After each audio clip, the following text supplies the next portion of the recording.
Growing up in the early 2000s, my little brother and I were latchkey kids.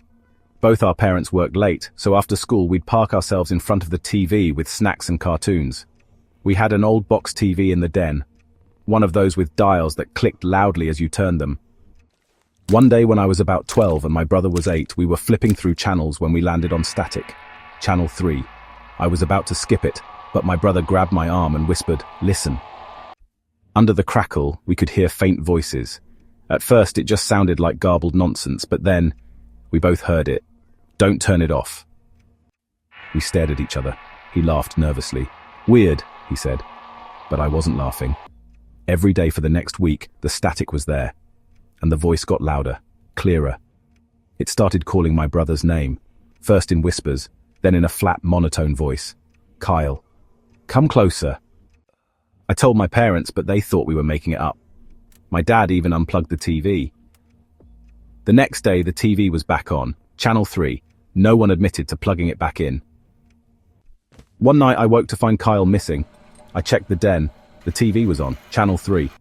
He was standing in front of it, just inches from the screen. "Kyle!" I yelled. He didn't move. I grabbed his shoulder and he finally turned around. His eyes glazed over like he wasn't really there. "They want me to come in," he whispered. We got rid of the TV the next day. Kyle doesn't remember any of it, but sometimes I'll catch him staring at blank screens. And once, just once, I swear I heard that voice again, coming from his laptop.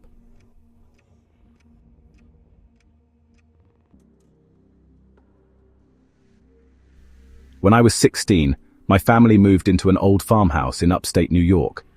It was beautiful, in a creepy kind of way. Weathered wood siding, ivy crawling up the porch, and a barn that looked like it would collapse in the next storm.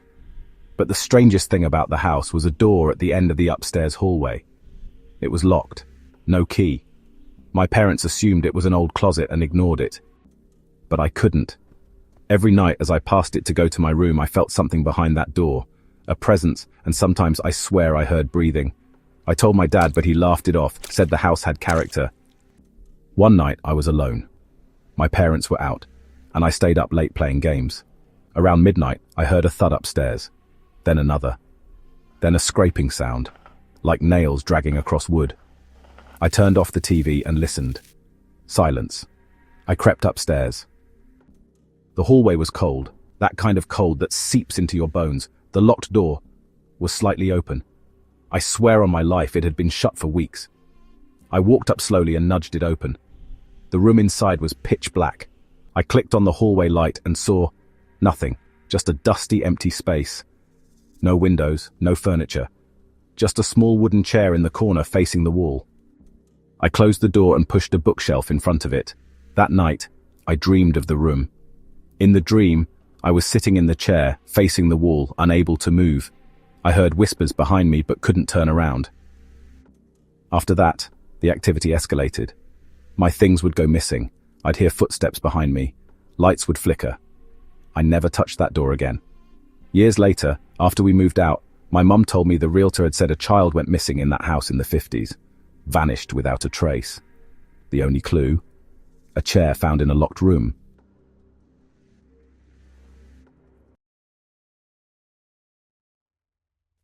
It was supposed to be a temporary move. I had just broken up with my boyfriend and was crashing at my cousin's place for a few months. She lived in an old Victorian-style house in a quiet Pennsylvania suburb. The place had charm, big bay windows, creaky floorboards, and a clawfoot tub, but something about the long hallway leading to the bedrooms felt off. The first week passed without incident. I worked remote during the day, and in the evenings, we'd binge horror shows. But one night, around 3 a.m., I woke up needing to pee. I left my bedroom and stepped into the hallway, which was pitch black except for a faint light coming from the nightlight near the bathroom. That's when I saw her. At the far end of the hallway, a woman stood perfectly still. She wore a long white nightgown, her dark hair falling over her face. I froze. My first thought was that it was my cousin messing with me, but this woman was taller. Much taller. I whispered, "Hello?" But she didn't move. I blinked, and she was gone.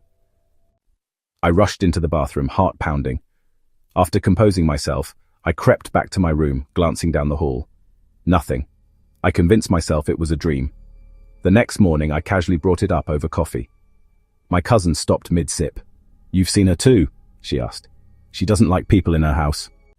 She told me she'd seen the woman since she moved in 5 years ago, always in the hallway, always around 3 a.m. She had even tried saging the place, but it never helped. "She's not angry, just watching," she said. Over the next month, the sightings continued. Sometimes she would appear outside my bedroom door. Other times I'd hear faint footsteps pacing the hall when no one else was home. The final straw came one night when I was lying in bed with the door cracked open. I saw her again, standing just outside, staring in. Only this time she was closer. I could see her face. It was pale, hollow, and twisted in an expression of sadness so intense it felt like gravity. I screamed. When my cousin came running, the woman had vanished. I moved out the next day. My cousin still lives there. She says the woman hasn't appeared since I left. I don't know what that means. Maybe I reminded her of someone, or maybe she chose me.